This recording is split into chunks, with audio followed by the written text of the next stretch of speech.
When it comes to making a big purchase, an investment in your home, these families put trust in the fact the job would get done.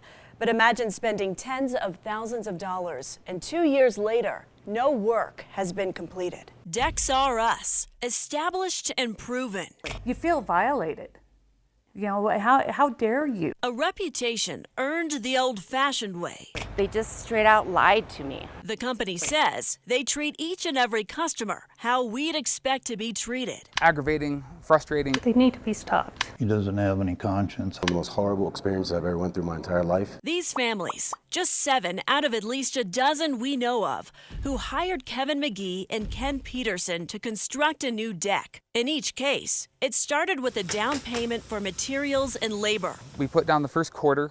That was around $15,000. $11,700 for them to buy supplies. Then, once the decks were torn down or materials were delivered, another quarter payment was due, and when that was paid.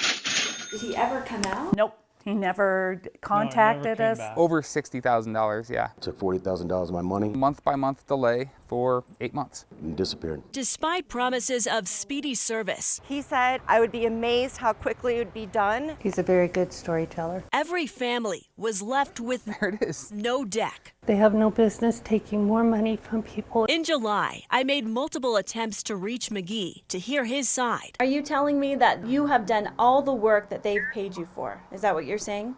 Yes.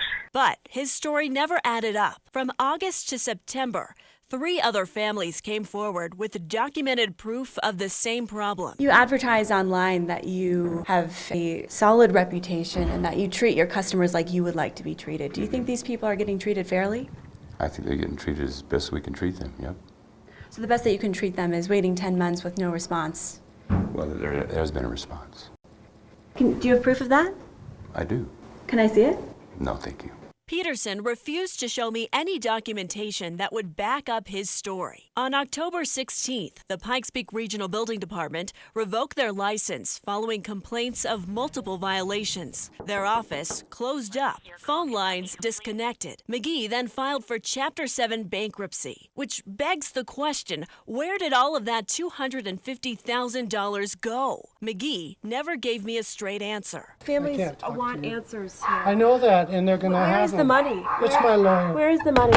Silence. That's all we got. That could have been the end of the story. But on November 20th, the duo filed a public appeal requesting their license back. It was the first time we heard Kevin McGee express any regret and remorse. And this has hurt a lot of people, and it's just eating me alive inside. The two blaming their bad behavior on a change of management. We're in the process of going back to fix up and rectify the projects we had in place. Yet, these 12 families have yet to hear from either of them. So I questioned them after the hearing. I've been trying to get a hold of you for 5 months now. You should talk to us before you talk Where is the money? You never can answer that question. Have you been out there? How many times have you been out there? First of all, that's not How many answering times my have you been out there? question. I don't care if I answer your question. Ken, this is their out at livelihood.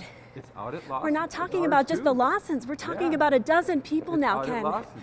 That is a lot of people who It's are out out at of money Lawson. now. Are you okay? Hurry up now, hurry up now. Peterson's comments about the Lawson home don't make any sense. The Lawsons he kept referring to are one of the 12 families who initially reached out to us.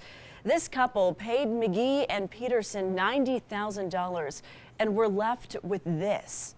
So what happens now? Well, the board voted against the appeal. This means both McGee and Peterson will permanently remain without a license. As far as the victims in this case, though, 2 of the families have filed a class action lawsuit against the company. More could follow. Stephanie Sierra, KRDO News Channel 13.